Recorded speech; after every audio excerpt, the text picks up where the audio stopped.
Hello दोस्तों, मैं हूं आपका होस्ट एंड दोस्त निशांत और आपका स्वागत है आपके अपने चैनल डिफेंस ट्यूटर में। दोस्तों, इस वीडियो में आपको 4 नवंबर शिफ्ट 1 के फिजिक्स के कंप्लीट पेपर के सॉल्यूशंस को बताया जाएगा। यहाँ पे क्वेश्चंस जो भी आपके बताए जाएंगे वो मेमोरी बेस्ड क्वेश्चंस होंगे। को कुछ बच्चे के द्वारा बताए गए क्वेश्चंस होंगे। हो सकता है इसमें थोड़ा इधर उधर कुछ क्वेश्चंस हो सकते हैं, लेकिन आपको जो क्वेश्चंस प्रॉपरली पूछे गए हैं एग्जामिनेशन में वही क्वेश्चंस यहाँ पे होंगे। तो पूरा कंप्लीट वीडियो को वॉच कीजिएगा। अपने जो भी बच्चे एग्जाम दे चुके हैं वो अपने सॉल्यूशंस को भी मिलाइएगा। साथ ही साथ जिन जिन जिन बच्चों का आगे आने वाले एग्जामिनेशन है वो भी बच्चे इस कंप्लीट वीडियो को कंप्लीट सॉल्यूशंस को वॉच कीजिएगा, ताकि आपके आने वाले एग्जामिनेशन में आपको ये हेल्प हो सके। तो चलिए अपने वीडियो की ओर बढ़ते हैं। और दोस्तों, आपसे रिक्वेस्ट रहेगा कि अगर आपको वीडियो अच्छा लगता है, वीडियो से कुछ भी सीखते हैं, तो वीडियो को लाइक एंड सब्सक्राइब जरूर कीजिएगा। हमें इस वीडियो से 500 लाइक 500 सब्सक्राइबर की मांग है, तो आप हमें इतना पूरा करके दीजिएगा, तो हम आपके लिए और भी अच्छे अच्छे वीडियो मैथ्स फिजिक्स दोनों के लिए प्रोवाइड करवा पाएंगे। तो चलिए अपने वीडियो की ओर बढ़ते हैं, अपने क्वेश्चंस की ओर बढ़ते हैं। देखिए, क्वेश्चंस को बात कीजिएगा, ध्यानपूर्वक देखिएगा। चलिए, पहला क्वेश्चन है हमारा गुणन घति में क्या नियत रहता है, यानी जो आपके लीनियर मोमेंटम होते हैं, लीनियर मोमेंटम, ठीक है, मार्कर प्रॉब्लम है। लीनियर मोमेंटम जो होते हैं आपके, लीनियर मोमेंटम बच्चे, लीनियर मोमेंटम में क्या कांस्टेंट रहता है। तो लीनियर मोमेंटम का फर्स्ट ऑफ ऑल आपको फार्मूला बता दें। लीनियर मोमेंटम का फार्मूला होता है M V R. Linear momentum equal to होता है बच्चे एम वी आर। और इसमें जो एम वी आर में जो आपका आर होता है, यानी जो आपका डिस्टेंस होता है, ये आर, यही होता है, क्या होता है, नियत रहता है, यही कांस्टेंट रहता है। क्यों? क्योंकि ये क्या होता है, किसी एक्सिस के अबाउट हम क्या लेते हैं, किसी एक्सिस के अबाउट आर डिस्टेंस पे हम क्या लेते हैं, आपके लीनियर मोमेंटम को निकालते हैं। यानी तो आपका लीनियर मोमेंटम का फार्मूला होगा M V R. M V R में आर क्या होता है, कांस्टेंट होता है, मास वेलोसिटी चेंज होता रहता है। ठीक है, चलिए नेक्स्ट क्वेश्चन की ओर बढ़ते हैं। ये क्वेश्चन आपका 2 है, 2 दूसरा नंबर क्वेश्चन है आपका। चलिए इस क्वेश्चन को पढ़िए। इस क्वेश्चन में दिया गया है, अगर आपके ए क्रॉस बी इक्वल हो ए डॉट बी के, यहाँ पे डॉट है, ए क्रॉस बी अगर इक्वल है ए डॉट बी के, तो आपके इन दोनों के बीच का कोण क्या होगा, यानी इनके बीच का एंगल क्या होगा। तो ए क्रॉस बी आपको बता दे, A cross B equal to होता है बच्चे ए बी साइन थीटा, और A dot B equal to होता है बच्चे ए बी कॉस थीटा। ठीक है, ए बी से ए बी कट गया, ये क्या है, मैग्नीट्यूड है। और यहाँ पे sine theta equal to cos theta, sine theta equal to cos theta. और ऐसा कब होता है, जब, या फिर कह सकते हैं ऐसा कब होता है, जब वो क्या होंगे, 1 के बराबर होंगे, या फिर π/4 के बराबर होंगे। या फिर इसको और तरीके से, दूसरे तरीके से बनाएं तो sine theta equal to cos theta, तो आप इसको क्या कर सकते हैं बच्चे, इसको कॉस थीटा को एक तरफ ला सकते हैं। tan थीटा इक्वल टू 1 होता है, और tan थीटा 1 किसके बराबर होता है, जब tan का वैल्यू π/4 के बराबर होती है, यानी थीटा इक्वल टू क्या हो गया, π/4, यानी ए और बी के बीच का एंगल क्या होगा, π/4 होगा। तो जिन जिन बच्चे ने π/4 मारा होगा उनका आंसर क्या होगा, सही होगा। नेक्स्ट क्वेश्चन है आपका खोखले गोले का विभव। खोखले गोले का विभव यानी कहने का मतलब जो आपके हॉलो स्फीयर होते हैं, उस हॉलो स्फीयर का आपको पोटेंशियल बताना है। तो यहाँ पे क्या किया जा रहा है, बच्चे के द्वारा ये नहीं बताया जा रहा था कि आखिर पोटेंशियल बताने कहाँ पे बताना है, तो हम आपको बता दें सिंपली। मान लेते हैं ये क्या है, एक आपका हॉलो स्फीयर है, क्या है आपका हॉलो स्फीयर, मार्कर नहीं चला था यहाँ पे, हॉलो स्फीयर हो गया। ठीक है, हॉलो स्फीयर का आपको बता दें कि यहाँ पे उनके सरफेस पे क्या होते हैं, v इक्वल टू के क्यू बाई आर, और अंदर क्या होता है, के क्यू बाई आर। ठीक है, और आपको किसी भी x डिस्टेंस पे दे दिया जाए तो आप वहाँ पे भी निकाल सकते हैं के क्यू बाई एक्स करके। ठीक है, तो यहाँ से ऐसे करके क्या कर सकते हैं, आप किसी भी हॉलो स्फीयर के पोटेंशियल को निकाल सकते हैं। तो आपके क्वेश्चन में जो भी दिया गया होगा आप उससे मैच कर सकते हैं। ठीक है, ये क्वेश्चन कितना था, ये क्वेश्चन नंबर 3 था आपका। ठीक है, चलिए नेक्स्ट क्वेश्चन की ओर। पृथ्वी घूर्णन करना बंद कर दे। अगर पृथ्वी घूर्णन करना बंद कर दे, यानी अगर पृथ्वी मूव करना बंद कर दे, अर्थ का रोटेशन स्टॉप हो जाए, तो क्या होगा। अर्थ का रोटेशन अगर स्टॉप हो जाता है तो आपको बता दे जी डैश इक्वल टू क्या होता है, जी डैश इक्वल टू होता है बच्चे जी माइनस क्या होता है, फार्मूला रोटेशन ऑफ अर्थ का रोटेशन के जी डैश का फार्मूला क्या होता है, g dash equal to g minus omega square are cos square lambda. ठीक है, मार्कर का प्रॉब्लम हो रहा है बच्चे, सॉरी, कॉस स्क्वायर लेमडा। ठीक है, omega square cos square lambda. ठीक है, तो यहाँ पे आपको बताया, यहाँ पे कुछ क्वेश्चंस कहा नहीं जा रहा है इस, यानी अर्थ के रोटेशंस पे, अर्थ के रोटेशंस पे कुछ क्वेश्चंस था। और यहाँ पे जो भी क्वेश्चंस आपके आ सकते हैं, हम उस पॉसिबल क्वेश्चंस को यहाँ पे बता दे रहे हैं। जो भी आपके एग्जामिनेशन में आए होंगे तो आप उसे मैच कर पाइएगा। ठीक है, या फिर आने वाले एग्जामिनेशन भी ये कंसेप्ट से पूछे जा सकते हैं, क्योंकि एक बार पूछा गया हुआ है तो पूछा जा सकता है इस पर। ठीक है, देखिए पहला आपको बता दें कि वेट क्या होगा, पहले बता दें आपको कि वेट में क्या होगा, कोई चेंजिंग नहीं आएगा, वेट में कोई चेंजिंग नहीं आएगा। ऐसा कब होगा, जब आपका जो कोई भी ऑब्जेक्ट पोल पे होगा, यानी वेट में कोई चेंजिंग नहीं होता है जब ऑब्जेक्ट आपका पोल पे रहता है। वेट आपका डिक्रीज करता है कब, जब आपका ऑब्जेक्ट क्या होता है, जो भी आपके बॉडी हैं वो क्या होंगे, इक्वेटर पे होंगे, जब क्या होंगे वो बॉडी इक्वेटर पे होंगे। और तीसरा आपसे क्वेश्चन बनाया जा सकता है कि वेट में इंक्रीमेंट कितना का इंक्रीमेंट होगा, ये इतना ही अमाउंट का इंक्रीमेंट होगा वेट में, क्योंकि इस यही अमाउंट तो बाद में क्या होगा, पृथ्वी के घूर्णन बंद हो जाने के कारण कॉस स्क्वायर लेमडा जीरो हो जाता है, इसके कारण जी डैश इक्वल टू क्या होता है, सिर्फ जी के बराबर हो जाता है। ठीक है, तो ये कितना आपके इंक्रीमेंट होना चाहिए वेट में, ये क्वांटिटी जीरो हो जाएगा तो इतना ही तो घट रहा था, अगर ये हट जाएगा तो इतना इंक्रीज हो जाएगा, यानी कितने किसके बराबर हो जाएगा, ये इक्वल हो जाएगा किसके, एम इंटू ये क्वांटिटी को मानते हैं कुछ के, एम इंटू के बराबर। ठीक है, एम इंटू के बराबर, यानी M into omega square are cos square lambda से इंक्रीज कर जाएगा आपका। ठीक है, इस तरीके से क्या करना था आपको, जो भी क्वेश्चन इसमें से अगर दिए गए होंगे आप अपने ऑप्शंस के अनुसार इसे मैच कर पाइएगा। ठीक है, ये क्वेश्चन था आपका क्वेश्चन नंबर 4 था। ठीक है, चलिए नेक्स्ट क्वेश्चन है आपका नॉर गेट। नॉर गेट से आपको रिलेटेड क्वेश्चंस थे, तो नॉर गेट का सबसे पहले सिंबल की बात करें तो नॉर गेट से सिंबल से अगर क्वेश्चन होगा तो नॉर गेट का सिंबल कैसा होता है, ये दो इस तरह आउटपुट होते हैं, एक्स और वाई कुछ भी मान सकते हैं आप इसको, और ये क्या होते हैं इस टाइप के, और यहाँ पे इस तरह से होते हैं, क्या होते हैं नॉर गेट, ये दो आउटपुट होते हैं, एक क्या होता है इनपुट होता है। ठीक है, दो आउटपुट और एक क्या होता है इनपुट होता है। ठीक है, चलिए शायद एक और क्वेश्चन था बच्चे के द्वारा कहा जा रहा था कि ए और बी था, मार्कर का प्रॉब्लम हो रहा है बच्चे, नहीं तो जल्दी जल्दी और कवर कर देते हम। ये क्या था, ए और बी था,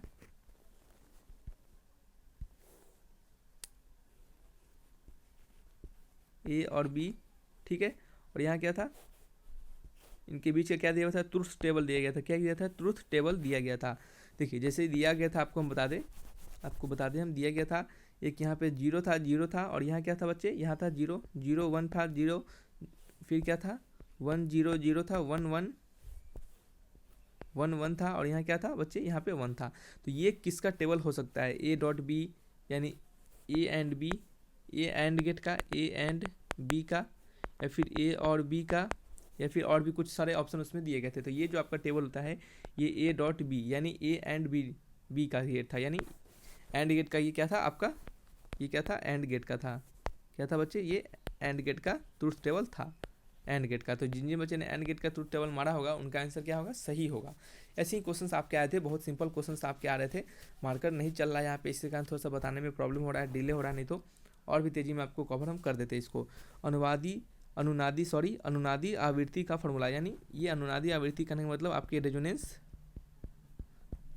फ्रीक्वेंसी के बारे में आपसे पूछा जा रहा है। तो रेजोनेंस फ्रीक्वेंसी का फॉर्मूला होता है F R equal to 1/2π√LC। ठीक है, और ये कहाँ से आता है, ये आपका आता है एक्सएल इक्वल टू एक्सी से, ये भी आपका रेजोनेंस का कंडीशन ही होता है। तो दोनों कंडीशन को याद रखिए, एक्सएल इक्वल टू एक्सी हो सकता है आपके एल एंड सी में क्या किया जाए, न्यूमेरिकल पूछ दिया जाए। कैसे पूछा जाएगा न्यूमेरिकल, या फिर एल का वैल्यू 2 टाइम्स बढ़ा दिया जाएगा, सी का वैल्यू 2 टाइम्स घटा दिया जाएगा, तो नया फ्रीक्वेंसी क्या होगा, इस टाइप से आपके क्वेश्चंस पूछे जा सकते हैं। ठीक है, ये कितने क्वेश्चंस हो गए, ये 6ठा नंबर क्वेश्चंस हो गया। ठीक है, चलिए इसी टाइप से क्वेश्चंस, बहुत ही आसान क्वेश्चंस पूछे गए हुए हैं, तो ध्यानपूर्वक देखते चलिए, जल्दी जल्दी कवर करते चलिए।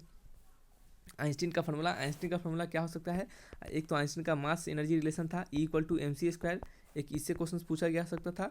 देखिए जो भी क्वेश्चन आपके पूछे गए थे, हमारे बच्चे ने क्या किया, थोड़ा ही सा बताया, उनको टोटल याद तो रहेगा नहीं इतना सारा क्वेश्चन, तो उन्होंने जस्ट थोड़ा सा बताया था, हम आपको उससे रिलेटेड जो भी क्वेश्चन बन सकते हैं हम आपको वो बता दे रहे हैं, या फिर आपके एग्जामिनेशन में जो भी क्वेश्चन आए हैं आप उससे मैच कर लीजिएगा। ठीक है, या फिर दूसरा फॉर्मूला आपको बता दें कि जो फोटोन का, जब फोटोन निकलता है तो जो एनर्जी रेडिएट होता है वो किसके बराबर होता है, E equal to work function plus kinetic energy के, और E equal to H into nu लिख सकते हैं, और वर्क फंक्शन को क्या लिख सकते हैं, H into new not plus kinetic energy का हाफ ऑफ mv²।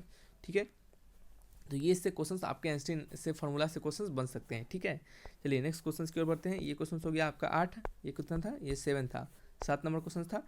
ये 8वां नंबर क्वेश्चन है, जीरो लॉ की परिभाषा, यानी जीरोथ लॉ को आपको परिभाषा बताना है। जीरोथ लॉ को जो आपके थर्मोडायनामिक्स में जीरोथ लॉ पढ़े थे, आपको जो बता दें कि जीरोथ लॉ के अनुसार वो हमें टेम्परेचर के बारे में बताता है। क्या बताता है, टेम्परेचर के बारे में बताता है। इस लॉ के अनुसार हमें बताया जाता है कि कोई ए और बी क्या है, आपस में क्या हो, थर्मल इक्विलिब्रियम में हो, या फिर बी और सी आपस में क्या हो, थर्मल इक्विलिब्रियम में हो, तो ए और सी भी क्या होंगे, आपस में थर्मल इक्विलिब्रियम में होंगे। ठीक है, ये हमारा जीरोथ लॉ बताता है। और जीरोथ लॉ का मोटिव होता है, वो क्या बताता है, जीरोथ लॉ एक्चुअली हमें बताना क्या चाहता है, जीरोथ लॉ हमें टेम्परेचर के बारे में बताना चाहता है। ठीक है, याद रखिए।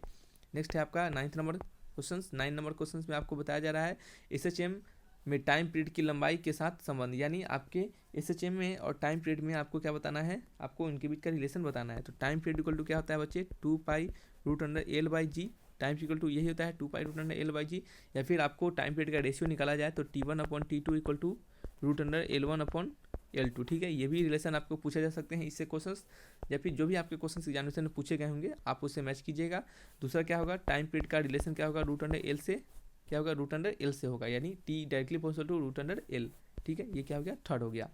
नेक्स्ट क्वेश्चन है आपका 10वां नंबर क्वेश्चन क्या हो सकता है आपका, 10वां नंबर क्वेश्चन आपका पूछा गया था। 10वां नंबर क्वेश्चन में क्या पूछा गया था कि अगर थीटा इक्वल टू 72 डिग्री दिया गया हो, ठीक है, तो आपको बताना था क्या बताना था, आपको इमेज बताना था, नंबर ऑफ इमेज फॉर्म, क्या पूछा गया था, नंबर ऑफ इमेज फॉर्म पूछा गया था। ठीक है, तो ये तो क्वेश्चन बहुत ही सिंपल है। यार मान लेते हैं यहाँ पे क्या है, 36 डिग्री का कोई एंगल बना रहा है, 36 डिग्री का। ठीक है, यहाँ पे सिमेट्री और नॉन सिमेट्री की बात नहीं कही जा रही है, तो हम simply theta equal to number of image equal to क्या फॉर्मूला लगाते हैं, 360 डिग्री अपॉन एन। एन का वैल्यू कितना दिया रहा है, इनका वैल्यू 360 डिग्री अपॉन थीटा होता है, और यहाँ पे थीटा का वैल्यू हमें दिया गया जा रहा है 72 डिग्री, तो 360 अपॉन 72 डिग्री, और यहाँ से आपका एन का वैल्यू 5 हो जाता है, यानी नंबर ऑफ इमेज फॉर्मेशन कितना हो जाएगा, 5 हो जाएगा। ठीक है, तो इस टाइप से क्वेश्चन बहुत ही सिंपल क्वेश्चन पूछे गए हैं, तो आपको टेंशन नहीं लेना है, प्रिपरेशन अच्छे से किए हैं तो आपको सिर्फ अभी क्या करना है, जो भी पिछले शिफ्ट का क्वेश्चन है उन्हीं सबको देखना है, ज़्यादा इधर उधर पढ़ाई नहीं करना है, क्योंकि अभी अगर पढ़ाई करते हैं जो भी बच्चे का कल एग्जामिनेशन है तो उनके लिए क्या होगा, बहुत ही उनको वो फ़ायदा नहीं कर पाएगा, क्योंकि सामने एग्जाम आ चुका है, तो अभी पढ़ाई करने से कोई फ़ायदा नहीं है। ठीक है, दूसरा क्वेश्चन 11th नंबर क्वेश्चन था आपका v equal to 80 plus BT²। यहाँ से आपको पूछ रहा था, क्या पूछा था, डायमेंशन ऑफ बी का डायमेंशन पूछा जा रहा था। ठीक है, तो बहुत ही प्रिंसिपल ऑफ होमोजेनिटी से लगाते हैं कि हर एक का डायमेंशन क्या होता है, इक्वल होगा तभी वो क्या होगा, ऐड होगा, यानी v का डायमेंशन इक्वल होगा BT² के डायमेंशन से, तो v का डायमेंशन होता है LT-1, और b का डायमेंशन आपको निकालना है, और T² का डायमेंशन क्या होगा, T⁻2 हो जाएगा। ठीक है, और यहाँ से जब आप क्या कीजिएगा, b को निकालिएगा तो LT⁻−1 अपॉन क्या होगा, नीचे क्या होगा बच्चे, यहाँ पे होगा T⁻2। ठीक है, और यहाँ से क्या आ जाएगा, b का वैल्यू आएगा LT⁻−3। मिला लीजिएगा बच्चे, जिन बच्चे का LT⁻−3 था b का डायमेंशन, वो क्या था, सही था। ठीक है, नेक्स्ट क्वेश्चन क्या है आपका, क्वेश्चन नंबर 12 की ओर बढ़ते हैं। क्वेश्चन नंबर 12 में आपसे क्या पूछा गया था, क्वेश्चन नंबर 12 में पूछा गया था, क्वेश्चन नंबर 12 नहीं हो सकता है, आगे पीछे क्वेश्चन का नंबरिंग हो सकता है, हम 12वां नंबर क्वेश्चन बता रहे हैं। आपके क्वेश्चन में पूछे गए थे, क्या पूछे गए थे बच्चे, इम्पल्स, क्या पूछा गया था, impulse IMPULSE, impulse, tension marker का प्रॉब्लम है, बस बच्चे समझते चलिए, टेंशन, और क्या है, थ्रस्ट, सॉरी मिटा देते हैं, फिर शुरू से अच्छे से लिखते हैं। उस नंबर 12 में क्या है, इम्पल्स, उसके बाद क्या है बच्चे, टेंशन, इम्पल्स, टेंशन, और क्या है थ्रस्ट, एंड क्या पूछा गया था, वेट में से क्या बताया, पूछा गया था कौन सा इसमें से बल नहीं है, नॉट फोर्स, कौन सा इसमें से फोर्स नहीं है। ठीक है, तो चलिए हम आपको बता दें, टेंशन क्या है, टेंशन खुद में क्या है, फोर्स है, tension is also called force, tension भी एक टाइप का फोर्स ही होता है। थ्रस्ट क्या है, थ्रस्ट भी क्या है, एक फोर्स है, थ्रस्ट भी क्या है, एक फोर्स लगता है, जो थ्रस्ट क्या है, नीचे से जो फोर्स लगता है थ्रस्ट फोर्स, वो भी क्या एक फोर्स है। वेट क्या है, फोर्स है, तो सिर्फ इम्पल्स जो बचता है, इम्पल्स क्या है वही एक क्या है जो कि फोर्स नहीं है। इम्पल्स इक्वल टू होता है चेंज इन मोमेंटम, जो कि क्या है, impulse is not a force है। ठीक है, ये क्वेश्चन थे आपके। हो सकता है आपके यहाँ पे डायमेंशंस का भी फॉर्मूला पूछ दिया जाए, इम्पल्स और दूसरा चीज़ का डायमेंशन दे पूछा जाए, इनमें से किसका डायमेंशन सेम है, सिमिलर है। इस टाइप के क्वेश्चन, बहुत सारे क्वेश्चन प्रीवियस ईयर में आए हुए हैं, हमने करवाए भी हुए हैं। आप यूनिट एंड डायमेंशंस के प्रीवियस ईयर के क्वेश्चन जाके देख लीजिएगा हमारे वीडियो से। क्वेश्चन नंबर 13 में आपका पूछा गया था डिस्प्लेसमेंट का रेशियो होता है, डिस्टेंस अपॉन डिस्प्लेसमेंट का रेशियो ग्रेटर देन 1 होता है, और हो सकता है इसे अगर अपोजिट करके पूछा जाए तो डिस्प्लेसमेंट अपॉन डिस्टेंस का रेशियो क्या होगा, लेस देन इक्वल टू 1 हो जाता है। ठीक है, ये क्वेश्चन भी पूछे गए थे। क्वेश्चन नंबर 14 क्या था, नया क्वेश्चन नंबर 14 में पूछा गया था कि अगर हो सकता है इक्वल टू दिया गया था आपको, इक्वल टू ई नॉट, क्या गया था, equal to E naught sine KX minus omega T, तो k का वैल्यू क्या होगा, यानी what is the value of k, तो k इक्वल टू बता दें आपको, k equal to 2 pi upon lambda होता है, वेव फंक्शन वेव, तो के इक्वल टू क्या हो गया 2π/λ। लेमडा क्या है आपका, लेमडा है आपका वेवलेंथ, क्या है वेवलेंथ। तो ये सभी क्या थे आपके कुछ क्वेश्चंस थे, और भी क्वेश्चंस थे, हमें इतना ही क्वेश्चंस मिल पाए हैं तो हम आपको इतना ही क्वेश्चंस बता रहे हैं, तो आपको टेंशन नहीं लेना है। जितना क्वेश्चंस मिला आपको उतना क्वेश्चंस बता दिया गया, आने वाले समय में और भी क्वेश्चंस आपको बताए जाएंगे। तो चलिए वीडियो को यहीं तक रखते हैं। अगर आपको वीडियो अच्छा लगा, वीडियो से कुछ भी सीखते हैं तो वीडियो को लाइक कीजिएगा, चैनल को जरूर सब्सक्राइब कीजिएगा। फिर मिलेंगे अच्छी वीडियो के साथ, तब तक के लिए बाय बाय।